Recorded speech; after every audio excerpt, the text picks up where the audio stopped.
ધોરણ 9 ગણિત વર્ષ 18-19 પ્રકરણ 1 સંખ્યા પદ્ધતિની અંદર સ્વાધ્યાય 1.1 પછી કશું લખેલું છે, પણ શું લખેલું છે મને ખબર નહીં. તો પહેરેલા તો ચશ્મા તો પહેરો. ક્યાં છે? માથા ઉપર નીચે લઈ લો. આમ પકડો. ઉપર કરો છે. હા બસ આ દેખાય. આ એ ચશ્મા તમારા. તમને જે વસ્તુ આમ અડી ને વચ્ચે, હા એ તમારા ચશ્મા. તો તું આ ચાલુ રાખ, તો પેલી બંધ કર. નહીં આમ અંધારું પડશે. નહીં પડતો.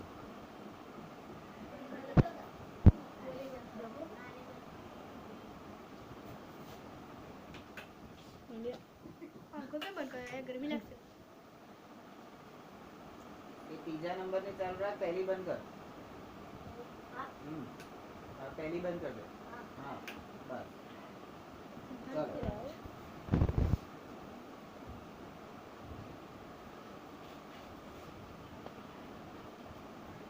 એ તારે ધ્યાન રાખવાનું. કામ તો પહેરી બેજો. સ્ટોકમાં દે કામ. સ્ટોકમાં દે.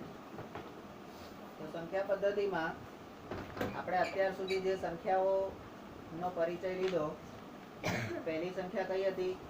તમને એકબીજાને આમ બાજુ બેસવા નહીં કીધું, આગળ પાછળ બેસવાનું કીધું.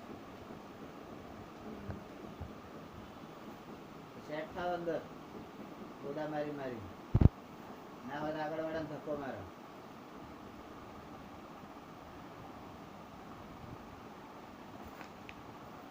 અને પડ્યો તો મારીશ પાછળ પેલાની ઉપર.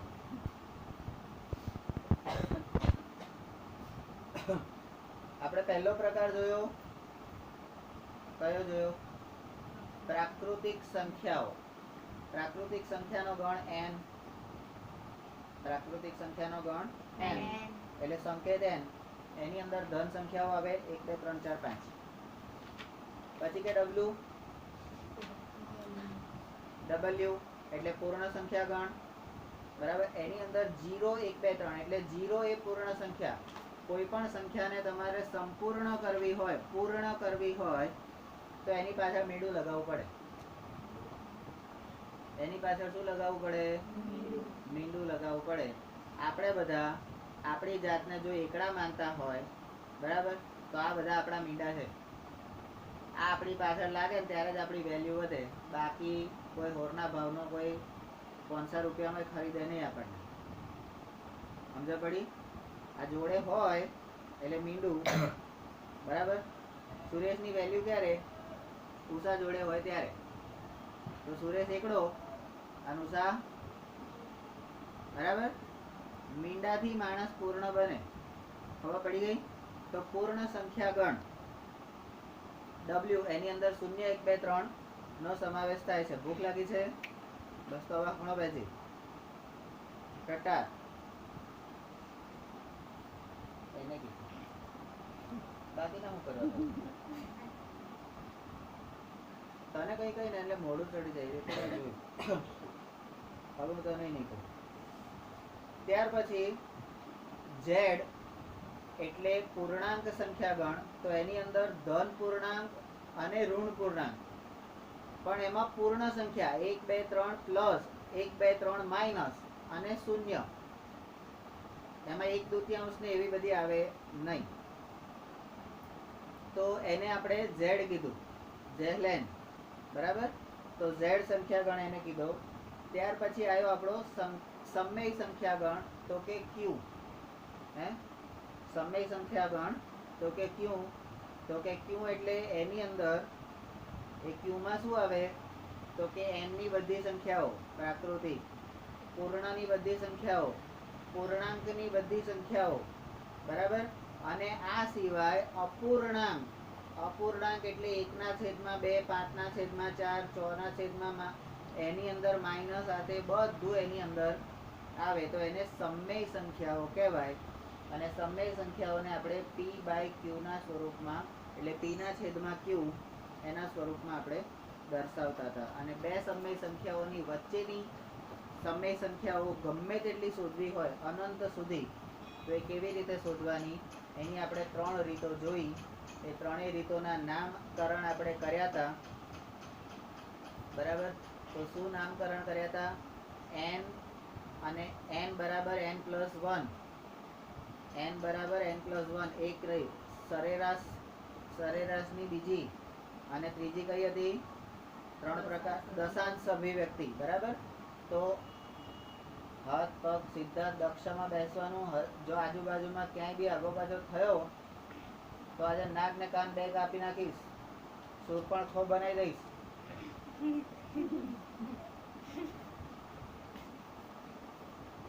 તો હવે પછીની સંખ્યાઓ જે હવે આપણે તો થેલો લઈને નીકળ્યા છે ભાઈ, અલગારી જેવ હાથમાં એક જોડો લઈને નીકળ્યા છે. રસ્તામાં જે મળે થેલામાં નાખવાનું, રસ્તામાં જે મળે થેલામાં નાખવાનું. કારણ કે અહીંયા આગળ આપણે પહેલું જોયું હતું. આપણે શું કરવાનું છે તો કે તમારે એક થેલો લઈને શૂન્ય પરથી ચાલવાનું શરૂ કરવાનું છે. બરાબર? તો એમાં થેલામાં આપણે આ બધી સંખ્યાઓ મૂકતા ગયા. હવે આપણે બીજી સંખ્યા, રસ્તામાં જતા જતા આપણને બીજી સંખ્યા મળી, તો કે અસમય સંખ્યાઓ. હવે સમય સંખ્યાનું વિરોધી એટલે કોઈનું પણ વિરોધી હોય તો એને સમજવું હોય તો આપણે શું કહીએ? તો કે સારો માણસ. સારો માણસ તો એનું વિરોધી શું? તો કે સારો નથી. આ સારો માણસ, આ સારો નથી એમ. બરાબર? તો સારો નથી એને વિરોધીમાં આપણે શું કહીએ છીએ? તો કે અસારો. અસારો કહીએ છીએ ને કે પસારો કહીએ છીએ? શું કહીએ? હે? ખરાબ કહીએ છીએ? ખરાબ કહીએ છીએ? મને ખબર નહીં. તો અ વાળું કઈક વિરોધી આવે છે ને? હે? હા, જો હું તમને ભણાવું અને તમારા મગજમાં ઉતરે એ શક્ય છે. હું તમને ભણાવું અને તમારા મગજમાં ઉતરે એ શક્ય છે, પણ તમે જે સમજો એ મને ખબર હોય એ અશક્ય છે.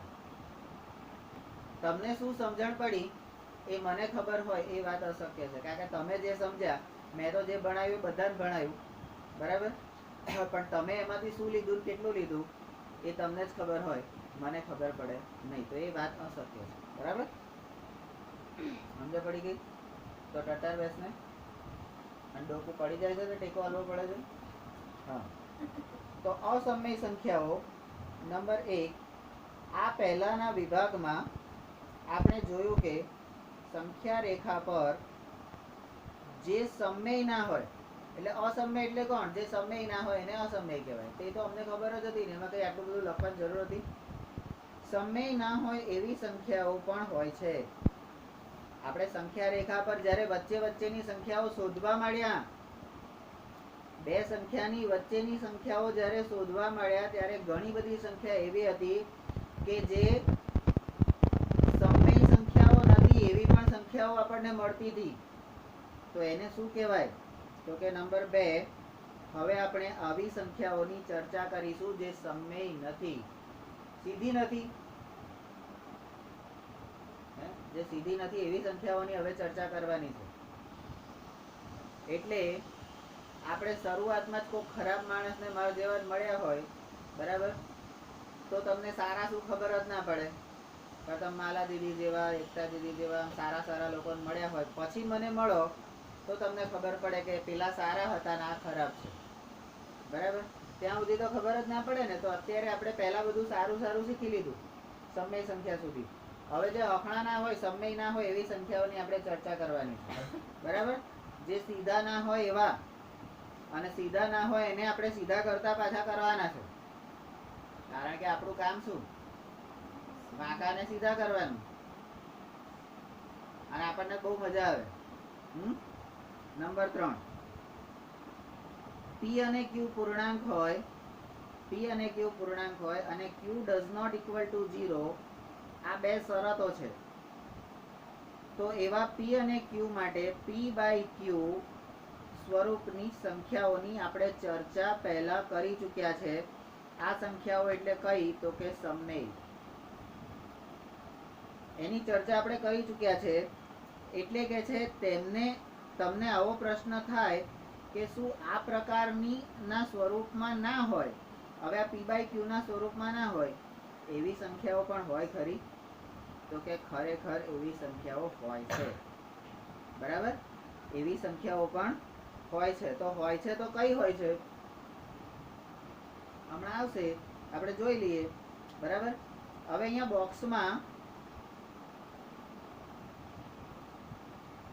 બોક્સમાં જે આપેલું છે એ કોક ભાઈ છે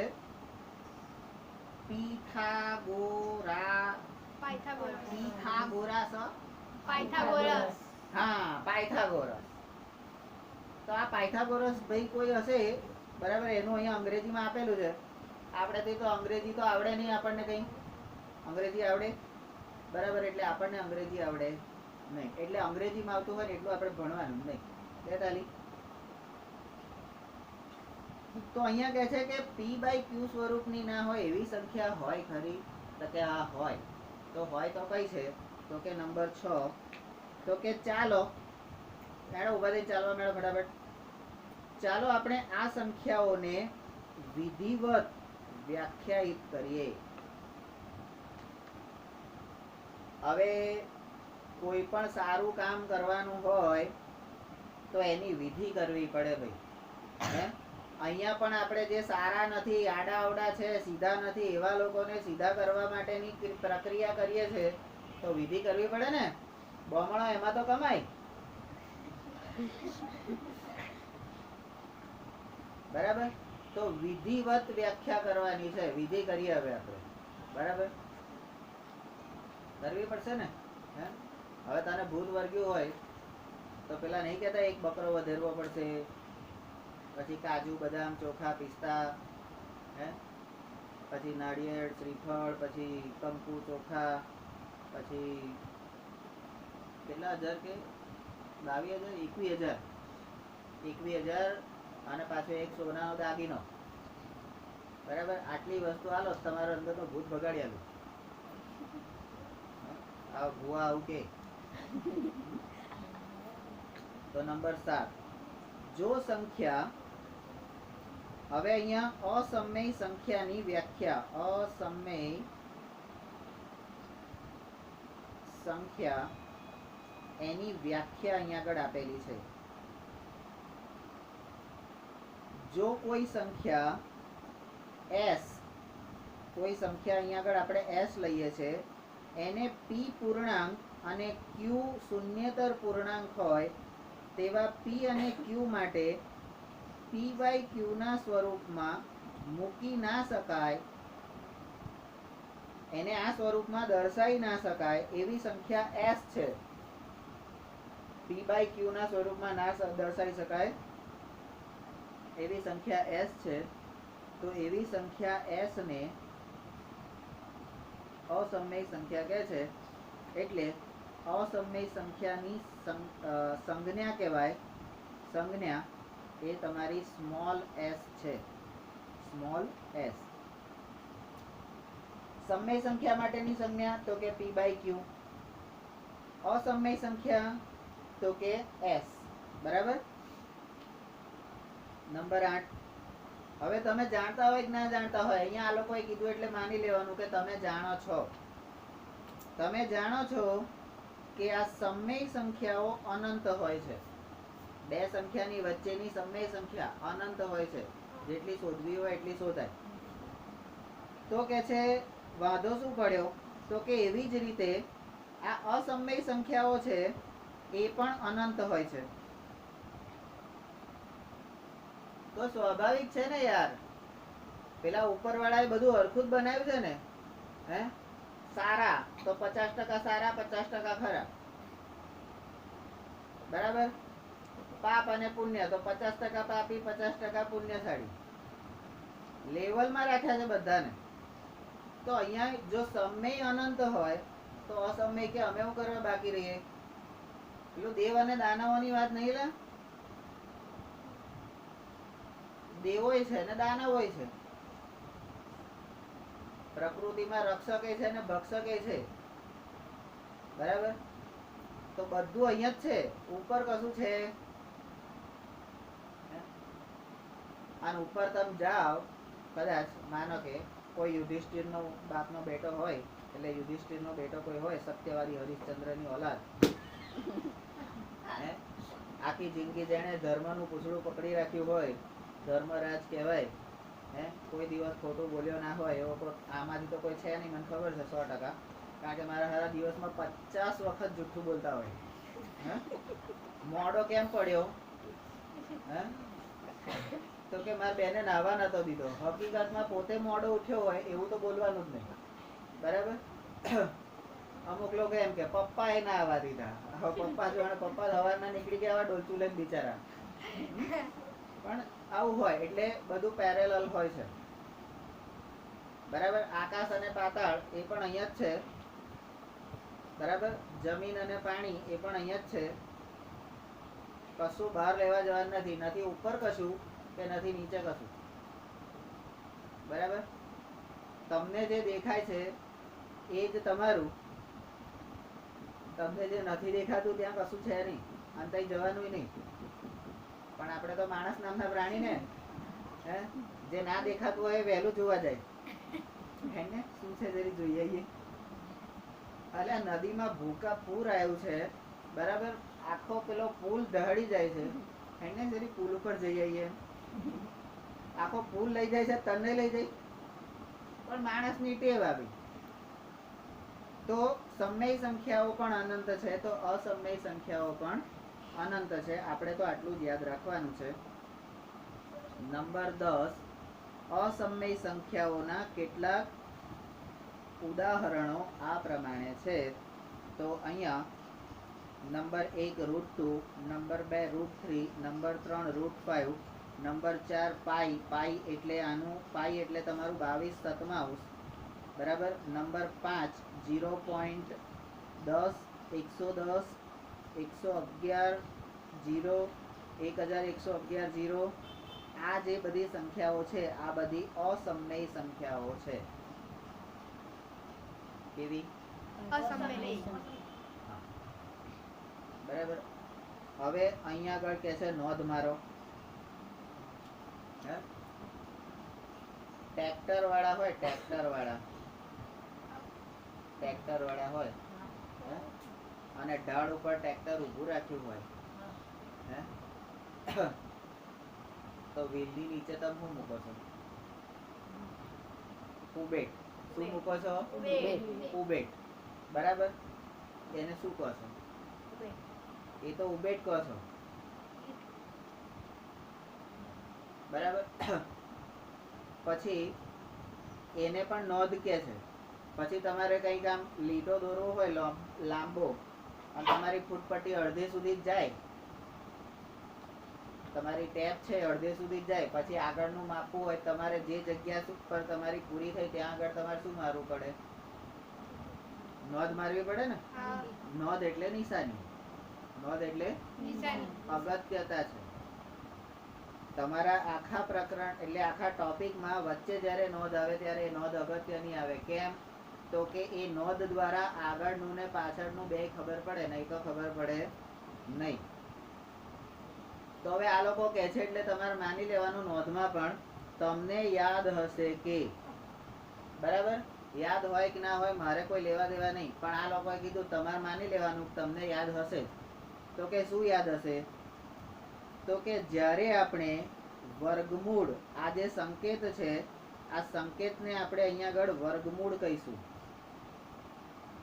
વર્ગમૂળના સંકેતનો ઉપયોગ કરીએ છીએ ત્યારે એ સ્વીકારી લઈએ છે. જો ઘણી બધી વસ્તુની સાબિતી ના હોય એવું મેં કીધું છે, ઘણી બધી વસ્તુની સાબિતી ના હોય એવું મેં કીધેલું છે, એટલે કેટલીક વસ્તુ સ્વીકારી લેવાની. અહીંયા આ લોકોએ કીધું છે ને કે તમે જ્યારે વર્ગમૂળના સંકેતનો ઉપયોગ કરો છો ત્યારે એવું સ્વીકારી લેવાનું કે સંદર્ભની સંખ્યાનું, સંદર્ભ એટલે આપેલી સંખ્યાનું, આપેલ સંખ્યાનું વર્ગમૂળ, આપેલ સંખ્યાનું વર્ગમૂળ એ ધન વર્ગમૂળ છે. હવે માતાજી વર્ગ અને વર્ગમૂળ વાળું ચેપ્ટર યાદ કરો. કોઈ પણ સંખ્યાનો વર્ગ હંમેશા કેવો થતો તો? ધન થતો તો. કેવો થતો તો? ધન એટલે પૈસા. ધન એટલે પૈસા ને. કોઈ પણ સંખ્યાનો વર્ગ પૈસા થાય. 4 નો વર્ગ તાકે પૈસા થાય. 5 નો વર્ગ તાકે પૈસા થાય. જેટલા જોઈએ એટલા આપીશ, પણ બોલ 5 નો વર્ગ કેટલો? બધામાં પૈસા થાય, પૈસા થાય. પહેલા વર્ગ બોલ, પૈસા પછી આપું. તો વર્ગ બોલવાનો 25. તો આને 25 પૈસા આપી દો. અલી 5 નો વર્ગ 25 ના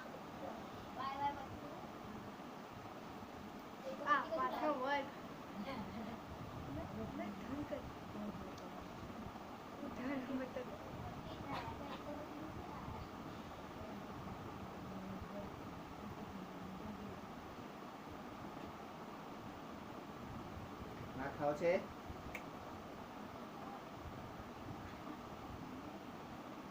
તો આપણે એવું ભણતા હતા કે કોઈ પણ સંદર્ભ સંખ્યા એટલે કોઈ પણ સંખ્યાનું વર્ગમૂળ એ ધન સંખ્યા હોય તો વર્ગ એનો થાય તોય ધન સંખ્યા હોય, અને વર્ગમૂળ થાય તો પણ એ ધન સંખ્યા હોય. પણ આ વર્ગમૂળની જગ્યાએ ઘનમૂળ હોય તો કે પ્લસ ઓર માઇનસ. ધનેય હોય ને ઋણેય હોય. હે? ધનેય હોય ને ઋણેય હોય. આવું કેમ? તો કે ઈસવીસન પૂર્વે 1942 માં આવું કોકે કીધું હશે કે માઇનસ માઇનસ પ્લસ થાય. માઇનસ માઇનસ પ્લસ થાય. પણ માઇનસ અને માઇનસ બે સંખ્યા હોય તો પ્લસ થાય, પણ ત્રીજી માઇનસ હોય તો કે પ્લસ માઇનસ માઇનસ થાય. પ્લસ માઇનસ માઇનસ થાય. તો કે માઇનસ માઇનસ પ્લસ સાચી વાત. વર્ગ હોય કે વર્ગમૂળ હોય તો એ ધન. પણ જો ઘનમૂળ કે ઘન હોય તો માઇનસ પણ હોઈ શકે. બરાબર? એનું ઠેકાણું તો તમને નિયમ તો કીધો કે માઇનસ હોઈ શકે, પછી ઠેકાણું નિયમ કેમ કે છે? આવું તમને યાદ છે એવું આ લોકોએ નોંધમાં કીધું છે. હું તો આવું બધું કહું નહીં, તમને ખબર છે. બરાબર? જો હું આવું કહેત તો હમણાં પેલાનું માથું ફોડી નાખ્યું હોત. એને 5 નો વર્ગમાં મારી સામે વાંધો ઉઠાયો ને ત્યાં એનું માથું મેં ફોડી નાખ્યું હોય. આટલો દૂર બેઠો છે એનો એને આ ફાયદો ઉઠાયો. બરાબર? પણ ક્યાં કરું મેં? કાલનું ફરી વાક્ય બોલવું પડે. जो लायक है वो बेटा नहीं है, जो बेटा है वो लायक नहीं. યલગાર પિક્ચર નો ડાયલોગ. તો હવે આ નોંધમાં વર્ગમૂળમાં 4 આ વર્ગમૂળમાં 4 ને બરાબર 2 લખ્યું છે. તો એ તમે કેવી રીતે લખી શકો એને જરી હું અહીંયા બહારની સાઈડે બતાવું છું કે આ વર્ગમૂળમાં 4 છે તો 4 ને તમે આ રીતે લખી શકો 2 ગુણ્યા 2. 4 ને તમે વર્ગમૂળમાં 2 ગુણ્યા 2 લખી શકો? લખાય કે ના લખાય? લખાય કે ના લખાય? 2 ગુણ્યા 2 કેટલા થાય? કેટલા થાય? હા. કોણ બોલ્યું 4? હા તો બરાબર જ છે ને. આ તો કઈ ઢોરોની 4 છે? તો આ 2 ગુણ્યા 2 છે એને તમે 2 નો વર્ગ આવી રીતે લખી શકો? 2 નો વર્ગ આવી રીતે લખી શકો કે વર્ગમૂળમાં 2 નો વર્ગ? હવે આ વર્ગમૂળ અને વર્ગ 2 નીકળી જાય તો જવાબ તમારો શું આવશે? 2. તો આ જે વર્ગમૂળમાં 4 બરાબર 2 જે છે એનો આખો દાખલો મેં અહીંયા આગળ લખ્યો કે આમાં આવી કંઈક પ્રક્રિયા થાય છે. બરાબર? પરંતુ 2 અને -2 આ બંનેના વર્ગમૂળ 2 અને -2 એ બંને એ 4 ના વર્ગમૂળ તો છે જ. હવે 4 માઇનસ હોય કે પ્લસ હોય, 2 માઇનસ હોય કે પ્લસ હોય, બરાબર, એનું વર્ગમૂળ અથવા તો વર્ગ એ ધન સંખ્યા થાય. તો બોલ તો 6 નો વર્ગ કેટલો? તો તારે એવું કહેવાનું ધન. અને ધન એટલે પૈસા. બરાબર? તો હું કહું કે 6 નો વર્ગ એટલે તારે શું કહેવાનું? પૈસા થાય. હે? પૈસા પૈસા થાય. થાય હા. 7 નો વર્ગ ધન તારે તો બોલવાનું પૈસા થાય. શું? પૈસા થાય હે? 8 નો વર્ગ પૈસા થાય હા. એટલે ઘણા લોકો આવા હોય ને, આ અજય કઈ રહે છે? 5 રૂપિયા હાલ તો બતાવો.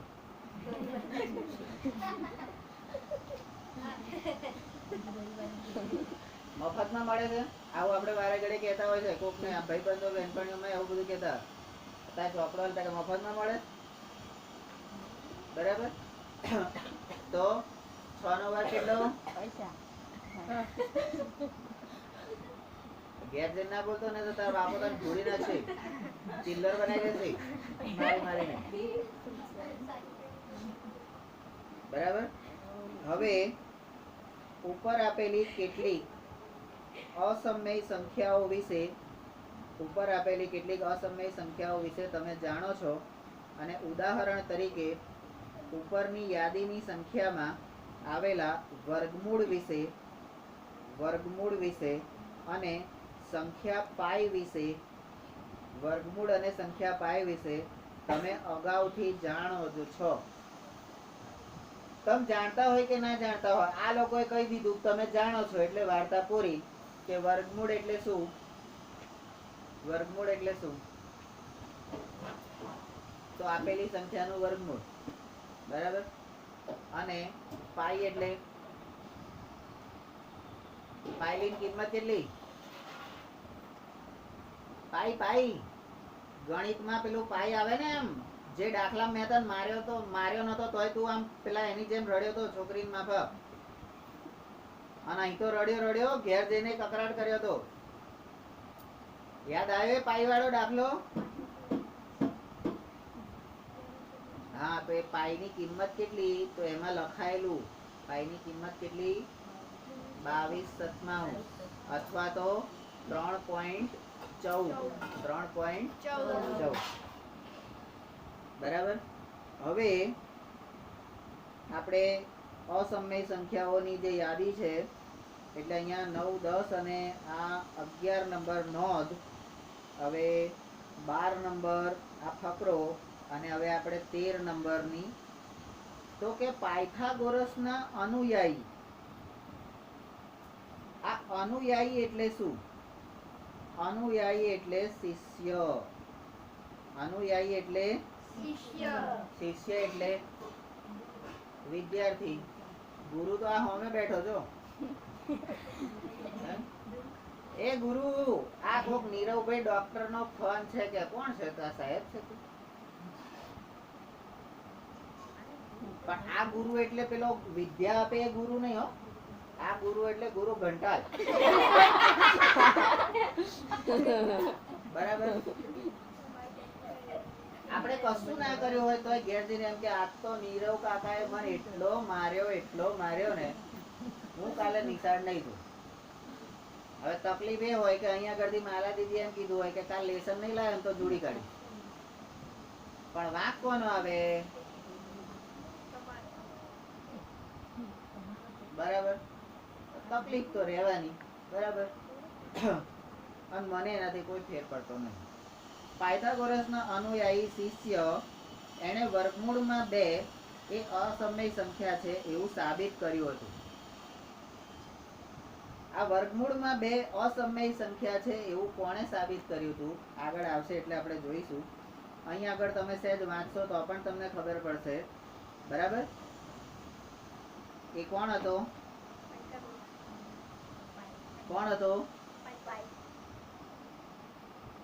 હિપાકસ. પાયથાગોરસનો જે અનુયાયી હતો ને એનું નામ હતું હિપાકસ. અલ્યા ઉપર અંગ્રેજીમાં લખેલું છે, તમને નહીં ખબર પડે, મને નહીં પડતી, તમને શું પડશે? એબીસીડી સમજણ પડે? બોલો એબીસીડી બોલો દેડો. મને ખબર જ હતી તમે આવું જ બોલવાના. મને ખબર જ હતી.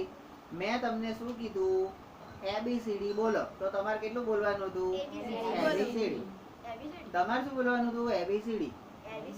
પણ તમે શું બોલ્યા? એબીસીડી. એટલે તમને કોઈને આવડતું નથી, બરાબર? તો આ શિષ્ય જે છે એનું નામ અંગ્રેજીમાં જે હતું હિપાકસ, બરાબર?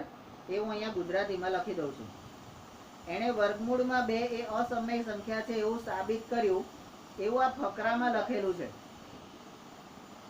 હવે મેં જોયું તો મને ખબર પડી ગઈ, બરાબર? મેં જોયું તો મને ખબર પડી ગઈ, બરાબર? પણ તમને કદાચ ના ખબર પડે તો કે છે ત્યારબાદ તો વર્ગમૂળમાં 2 એ તમારી અસમય સંખ્યા છે. ત્યારબાદ ઈસવીસન પૂર્વે, આ ઈસવીસન પૂર્વે એટલે શું? દર વખતે હું કહું છું ઈસવીસન પૂર્વે એટલે શું? ઈસુ ખ્રિસ્તના પહેલા, પૂર્વે એટલે ઈસુ ખ્રિસ્તનો જન્મ થયો એ 0 વર્ષ, અને એના પહેલા એટલે માઇનસમાં જવાનું ત્યાંથી, -1 વર્ષ, -2 વર્ષ, એટલે એના પહેલા 425 વર્ષ પહેલા એની આસપાસ સાયરીનના નિવાસી, સાયરીન, આ સાયરીન એક ગામ છે કે શહેર છે, એના નિવાસી થિયોડોરસ, બરાબર? આ જે ભાઈ છે થિયોડોરસ,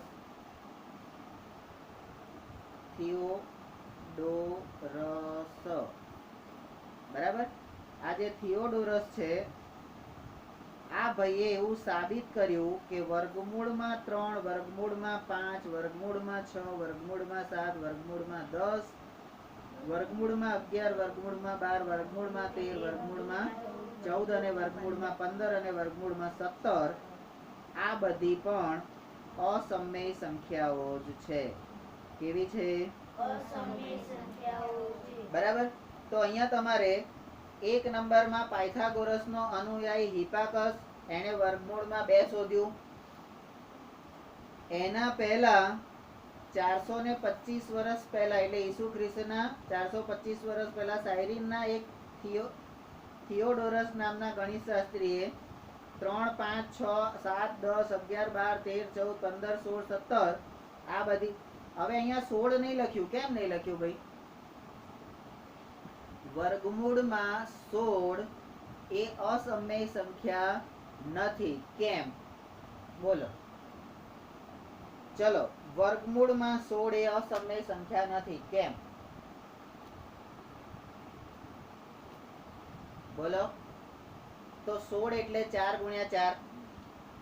16 એટલે તો 4 નો વર્ગ. 4 નો વર્ગ તો વર્ગ અને વર્ગમૂળ કાઢો તો જવાબ શું આવશે? +4.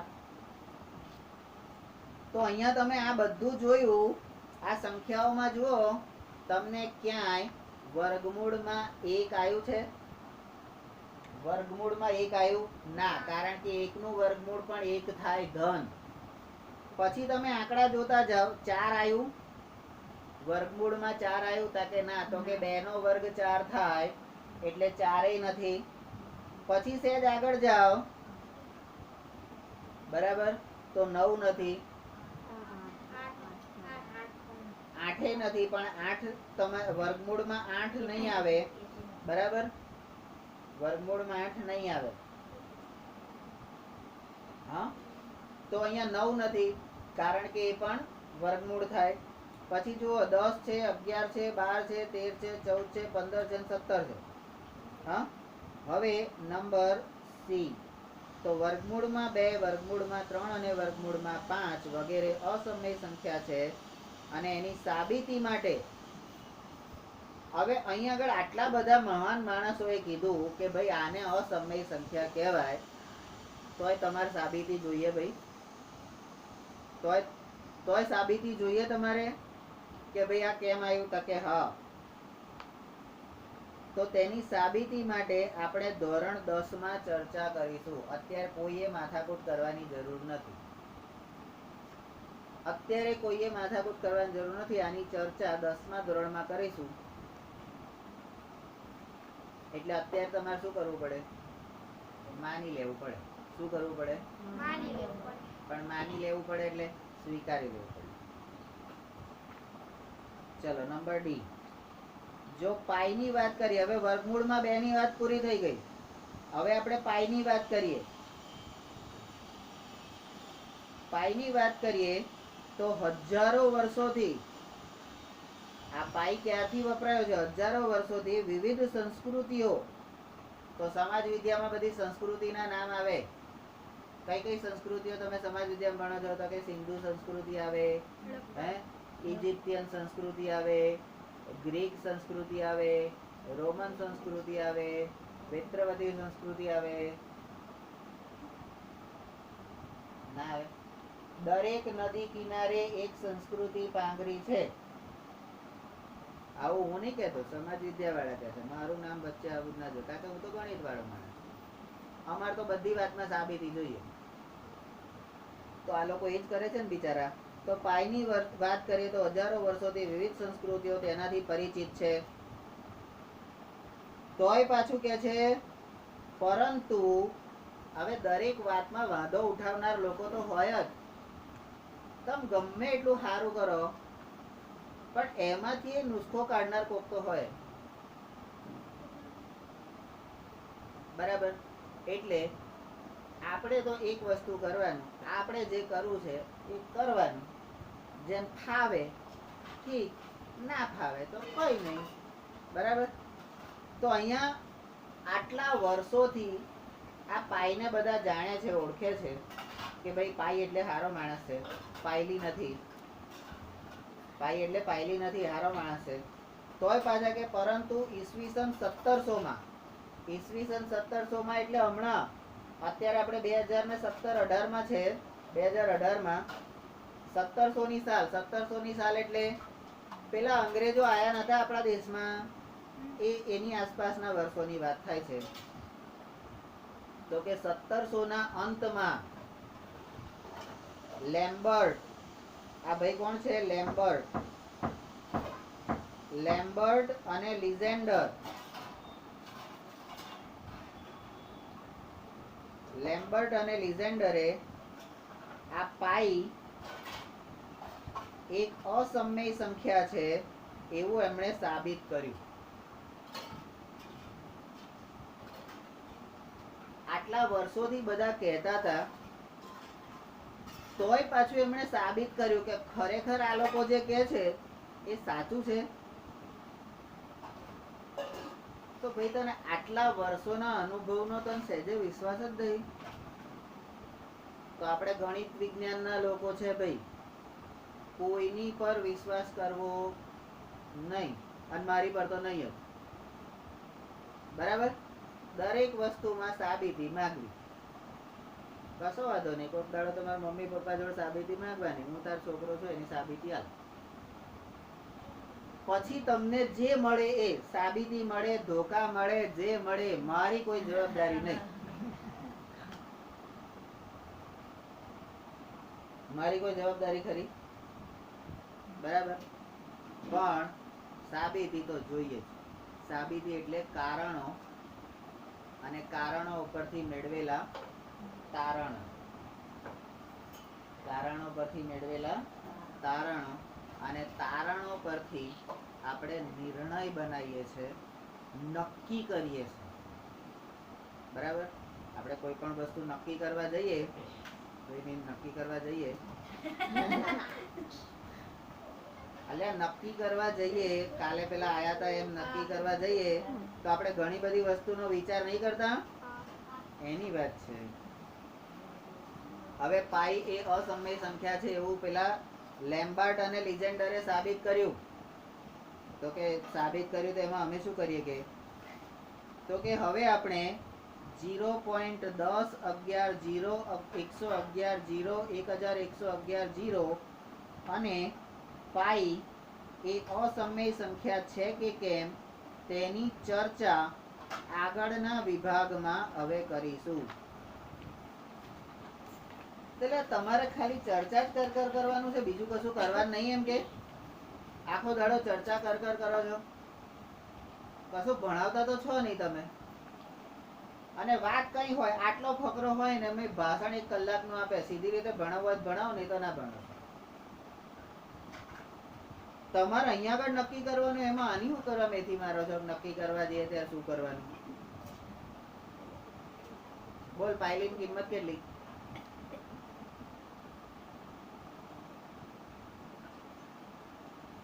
બોલો. રૂપિયાનો ચોથો ભાગ, 1/4. શું દોસ્ત તું? ચલો હવે તમારો મુદ્દા નંબર આવે છે 14. તો કે ચાલો આપણે પાછળના વિભાગના અંતમાં ઉપસ્થિત કરેલા એટલે ઉઠાવેલા અથવા તો પૂછેલા પ્રશ્નો પર ફરીથી વિચાર કરીએ. તો ભાઈ જખ મારવા પ્રશ્નો ઊભા કરે તું? સીધી રીતે જે કીધું એ માની લીધું હોય તો આ બધા પ્રશ્નો ઊભા થાય. તું પ્રશ્ન ઊભો કરે એટલે આ પાછળથી લઈને આગળ હવે ચર્ચા કરવાની. અને ચર્ચા કરવાની એની તો વાંધો નતો, ચલો ચર્ચા તો અમે કરી નાખીએ, પણ આ તો એમ કે છે કે વિચાર એ કરવાનો. હવે ડોલ્ફિન જેટલું આપણું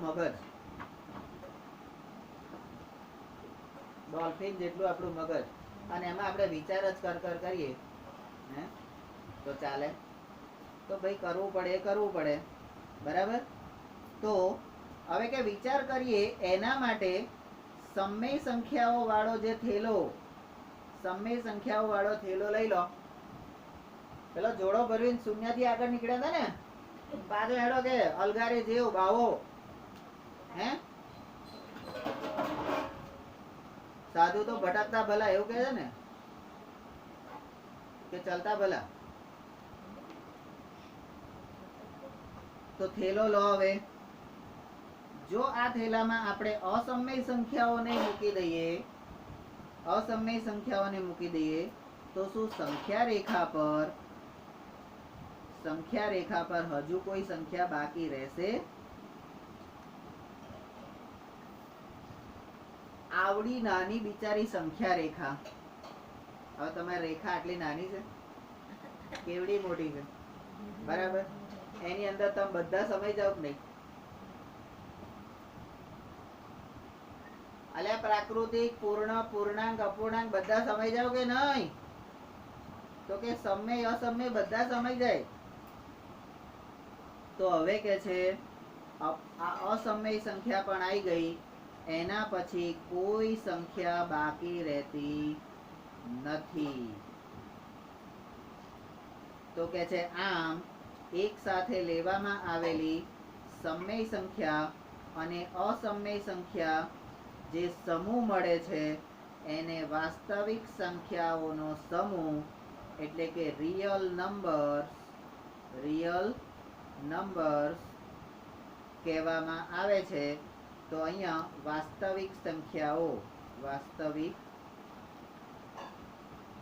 વાસ્તવિક સંખ્યા, અને એને સંકેતમાં આપણે કેપિટલ R વડે દર્શાવવામાં આવે છે. સમય સંખ્યાઓ આવી ગઈ, અસમય સંખ્યાઓ આવી ગઈ. અસમય સંખ્યાઓની સંજ્ઞા કઈ હતી બોલ? અસમય સંખ્યાઓની સંજ્ઞા કઈ હતી? હે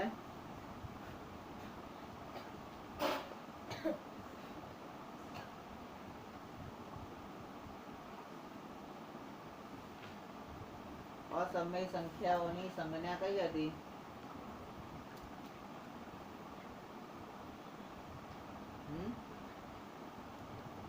બોલો. સોનલ નો પહેલો અક્ષર શેનાથી શરૂ થાય? તો અસમય સંખ્યાઓની સંજ્ઞા કઈ હતી? પાછલા પાને જુઓ તો. અને એસ એટલે ગુજરાતી એનું શું થાય? ગધેડો. અને તમે બધા કેવા કહેવાવ? એસ જેવા.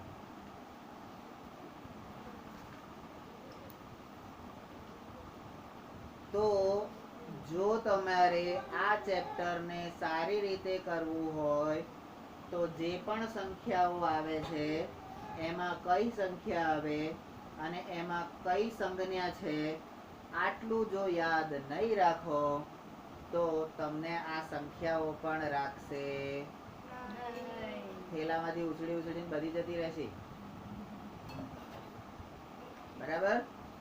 તો વાસ્તવિક સંખ્યા ગણ R ની અંદર દુનિયાભરની જેટલી બી હોય એટલી આખા બ્રહ્માંડની બધી સંખ્યાઓ વાસ્તવિક સંખ્યા ગણ R માં આવે. જે ક્યાંય ના હોય ને બધી એમાં નાખી દેવાની. હે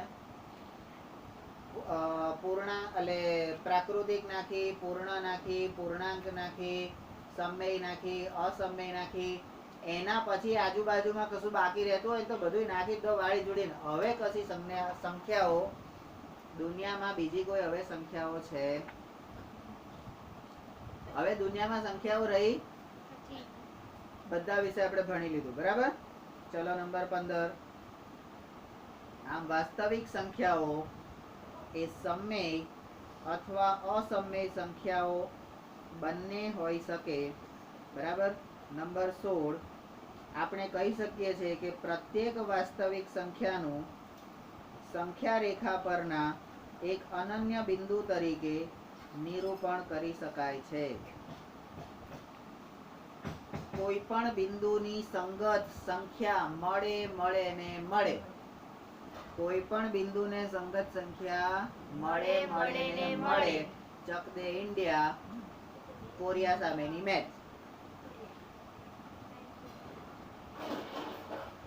રમી હતી કોરિયા સામેની મેચ રમી હતી તમે? રમાડી હતી ને? હા બસ તો વાંધો નહીં. તો કે એવી જ સંખ્યાઓનું સંખ્યા રેખા પરનું એવી રીતે સંખ્યા રેખા પરનું પ્રત્યેક બિંદુ એ વાસ્તવિક સંખ્યા દર્શાવે છે. એટલે ગોપાલભાઈની છોકરી અને ગોપાલભાઈ આના બાપ એવી રીતે બે ઊંધું છતું અહીંયા કહી દીધું. પ્રમેય અને પ્રતિપ્રમેય. પ્રમેય અને પ્રતિપ્રમેય કે પ્રત્યેક વાસ્તવિક સંખ્યા સંખ્યા રેખા પર એક અનન્ય બિંદુ તરીકે નિરૂપણ કરી શકાય. અને એનું ઊંધું તો સંખ્યા રેખા પરનું પ્રત્યેક બિંદુ એક વાસ્તવિક સંખ્યા દર્શાવે. બરાબર? 1 to 1, man to man. બરાબર? અને માનો કે તમે લોકો લગ્ન કરો તો એક જણ જોડે જ કરશો કે એક જણ બે ચાર જોડે કરશો? શું કરવાનું તું? હજી નક્કી નહીં કર્યું. તું શું કરવાનો ભાઈ? તું એક જણ જોડે કરવાનો બધા બહુ જણ જોડે કરવાનો? પાક્કું? હે નક્કી છે ને? ક્યાં આગળ કર્યું?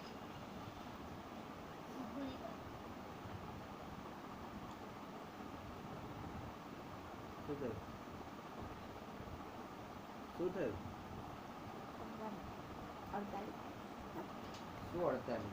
તો ભલે ને 48 આયા, આપણે એક જ લીધી બાકી છે. હવે નંબર 17. આ કારણથી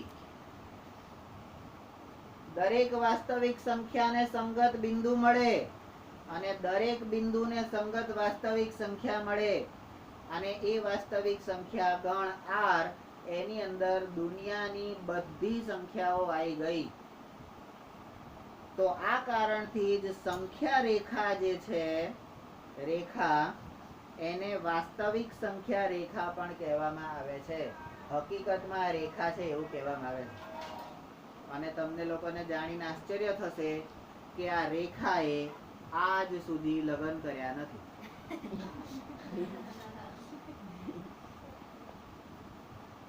બરાબર? વાસ્તવિક સંખ્યા રેખા પણ કહેવામાં આવે છે, જેને આપણે કહીએ real number line. Real number line. બરાબર? તો અહીંયા તમારી વાસ્તવિક સંખ્યા ગણ સુધીની જે થિયરી છે એ અહીંયા પૂરી થઈ. હવે એને કટ કરો અને ફરીથી ચાલુ કરો.